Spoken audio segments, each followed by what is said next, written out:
हल्द्वानी के चौसला गांव में बाहरी व्यक्तियों द्वारा लगातार खरीदी जा रही जमीन और डेमोग्राफिक चेंज को लेकर हल्द्वानी तहसील में हिंदूवादी संगठनों ने मिलकर प्रदर्शन किया। इस दौरान शिकायतकर्ता विपिन पांडे ने बताया कि उनके द्वारा चौसला गांव में 1 साल पूर्व डेमोग्राफिक चेंज होने और बाहरी व्यक्तियों द्वारा लगातार ग्रामीण क्षेत्रों में जमीन खरीद कर रजिस्ट्री किए जाने की शिकायत की गई थी, लेकिन उसके बावजूद भी बाहरी व्यक्तियों द्वारा रजिस्ट्री किए जाने का सिलसिला नहीं रोका गया और इन सब में स्थानीय जिला प्रशासन की भूमिका भी संदिग्ध है। लिहाजा पूरे मामले में कार्रवाई की मांग को लेकर आज तहसील परिसर में पूरे दिन गहमा-गहमी और हंगामे का माहौल रहा। अंत में शिकायतकर्ताओं ने मांग की कि संबंधित क्षेत्र में लगी फैक्ट्री को 2 दिन के भीतर सील करने और 15 दिन के भीतर जमीन पर भी कार्रवाई करने की मांग की है।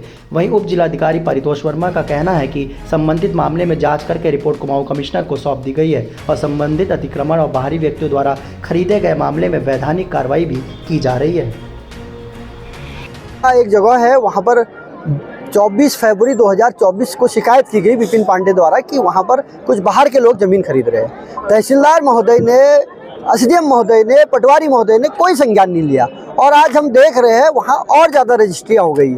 हमें डर इस बात का नहीं है कि वहाँ पर कौन बस रहा, हमें डर इस बात का है वहाँ से लगा हुआ जंगल है, उस जंगल में पूरा आने वाले समय में कैप्चर कर दिया जाएगा, सरकारी भूमि का बंटाधार कर दिया जाएगा। 2 फैक्ट्रियाँ वहाँ पर लगाई गई है। शिकायत करने के बाद उसको सीज करने के लिए भाई क्या मुख्यमंत्री जी खुद आएंगे? ये अधिकारी लोग मुख्यमंत्री के नाम पे मैसेज ले रहे हैं, डरा रहे हैं लोगों को। और आज हम शिकायत कर रहे हैं तो नदारत है यहाँ से, तो बख्शे नहीं जाएंगे। हम चाहते नहीं है कि हमारे क्षेत्र में डेमोग्राफी चेंज हो और बाहर के लोग, क्या मतलब है भाई मुरादाबाद, बिलासपुर, रामपुर के लोगों का यहाँ आके छोटे छोटे 200-400 स्क्वायर फीट जमीन खरीदने का। तो हमें डर है आने वाले समय में पूरे जंगल को कैप्चर कर देंगे, हमारी संस्कृति, हमारी डेमोग्राफी पूरी तरीके से बर्बाद कर देंगे। इसलिए हम चेता देना चाहते हैं तहसीलदार महोदय को, एसडीएम महोदय को, डीएम महोदय को, रेवेन्यू डिपार्टमेंट के जितने भी अधिकारी पदाधिकारी है, इसको तुरंत संज्ञान लेके उन पे पेच कसें, अन्यथा ये तो शुरुआत है। आने वाले समय में हम सारे समाज को इकट्ठा करके इनके ऊपर बरसेंगे।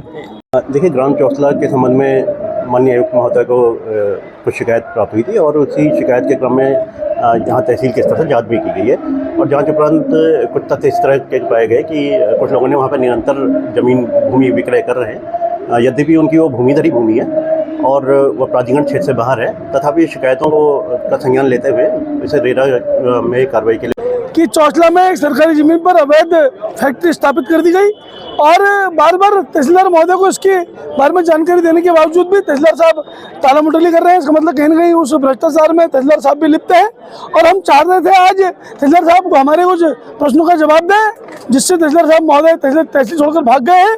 और हम चाहते हैं अगर तहसीलदार महोदय या कोई उच्च अधिकारी हमारे प्रश्नों का जवाब नहीं देता है तो आज हम तहसीलदार साहब के ऑफिस में तालाबंदी करने वाले हैं और हल्द्वानी का अगर माहौल खराब होता है तो उसकी पूरी जिम्मेदारी हल्द्वानी तहसीलदार साहब की होगी, क्योंकि हम बार बार सोशल मीडिया के माध्यम से, अन्य माध्यमों से इन्हें अवगत करा चुके हैं कि आज हम आपके पास कुछ प्रश्नों के जवाब लेना चाह रहे हैं, हम तो तहसीलदार साहब गायब है। इसका मतलब दाल में कहीं काला है। 40 आदमी उत्तर प्रदेश से हल्द्वानी आता है, हल्द्वानी रोडवेज स्टेशन उतरता है। 10 आदमी हल्द्वानी से उत्तर प्रदेश जाता है और 30 आदमी हल्द्वानी रहता है, जो पहाड़ भी चढ़ता है, जो क्षेत्र में भी जाता है और वहाँ भी जाता है। 3-3 महीने, 6-6 महीने के अंदर उनके आखिर कैसे राशन कार्ड, पहचान पत्र, वोटर ID कार्ड हो या आधार कार्ड हो बन जा रहे हैं?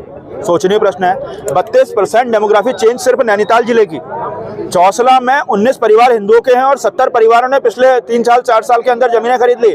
2024 में जब मैंने एसडीएम हल्द्वानी और तहसीलदार हल्द्वानी को शिकायत करी थी, मेरे पास आज भी एविडेंस है, वो शिकायत पे 30 रजिस्ट्रियाँ वहाँ पे हुई थी। 40 रजिस्ट्रियाँ 2024 फरवरी के बाद हुई हैं। तो आखिर इसका जवाब कौन देगा भाई? मैंने इनसे 4 दिन पहले कहा है कि मैं आपसे सवाल के जवाब लेने आ रहा हूं, तो इनने कहा मैं नियम के हिसाब से काम करता हूं, जो मेरा नियम होगा उस हिसाब से काम करूंगा। तो मैं उन्हीं के, और एक और बात मैं आपके चैनल के माध्यम से कहना चाहता हूं, जब उनके पास फोन आता है भाई ये क्या हो रहा है हल्द्वानी में, तो कहता है मेरे कार्यकाल की बात नहीं है, ये मेरे से पहले तहसीलदार ने करा हुआ है। अरे भाई, तहसीलदार एक पोस्ट है, व्यक्ति आता जाता रहता है, उसका जवाब कौन देगा? तो मैं कह रहा हूँ आप तहसीलदार हैं, आप जब से यहाँ हैं मैं तब से पूरी फाइल बना के लाया हूँ, आपके द्वारा कितने कैसे कृत्य किए गए हैं, तो उसका जवाब कौन देगा? मैं कह रहा हूँ अगर एसडीएम हल्द्वानी उनका सवाल का जवाब दे सकते हैं तो मैं उन्हें भी आमंत्रित करता हूं, लेकिन उनको सवाल का जवाब सार्वजनिक देना पड़ेगा, मैं अकेले में जवाब नहीं लूंगा। ठीक।